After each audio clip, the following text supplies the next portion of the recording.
দেশবাসীর কাছে আওয়ামী লীগের ক্যাডারদের হাত থেকে আপনার বাঁচান। হসপিটালের সাথে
এই ঝগড়াগুলোর কারণে আমাদের এলাকার এই 3 রাস্তার মোড়ের যে পোলাফান মুরব্বীরা অনেক আহত হয়েছে। আহতের কারণে সরকারি হসপিটালে যাইতে পারে নাই। তাই কারণে আমরা বিভিন্ন প্রাইভেটের মাধ্যমে চিকিৎসা নিতেছি।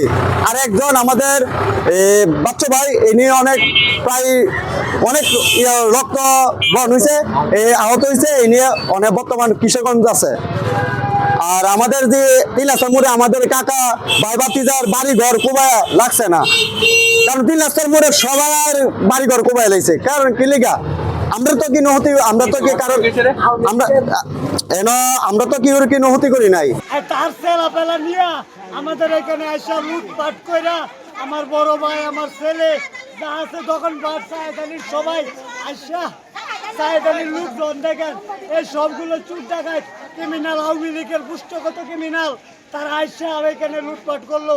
আমার ভাই ভাতিজা ছেলে সবাই বাড়ির মধ্যে সকালবেলা মায়েরা আহত করে তৈরি গেছে। আমার লোক না হইলে একটা লোক নাই, হসপিটাল আমরা যাইতে পারতাছি না। আমার লোকগুলো এখানে পড়ে লইছে, হসপিটাল যে যাইমো সেই সুযোগটা নাই। দয়া করে দেশবাসীর কাছে আওয়ামী লীগের ক্যাডারদের হাত থেকে আপনার বাঁচান, আমাদেরকে রক্ষা করুন, আমাদেরকে হসপিটাল যাইবার জন্য দেন। তাদের মধ্যে এই যে দেখেছেন তারা আমাদেরকে হসপিটালে যাইবার লাগে দেয় না, হসপিটাল আমাদের বাড়ি ঘর লাগছে না। আমি দেশবাসীর কাছে অনুরোধ আওয়ামী লীগের ক্যাডারগুলোর হাত থেকে আপনারা বাঁচান।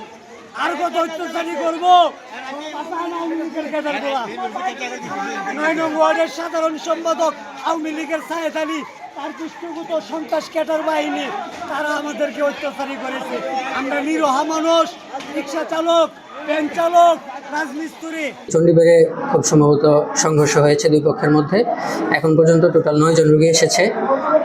আমরা একজন রোগীকে রেফার করেছি, বাকিদেরকে আমরা এখানেই ম্যানেজ করেছি। আমরা চেষ্টা করতেছি পরিস্থিতি ম্যানেজ করার জন্য। কি বলবো যে বলার কোনো ভাষা নাই। আমরা সমস্ত লোকজন সব অস্থির এবং পাগল হয়ে গেছি। এটা খুব কঠিন বিচার হবে। এই বিচারে আমি বিশ্বাস করি যে এলাকার এই গন্ডগোল হবে না।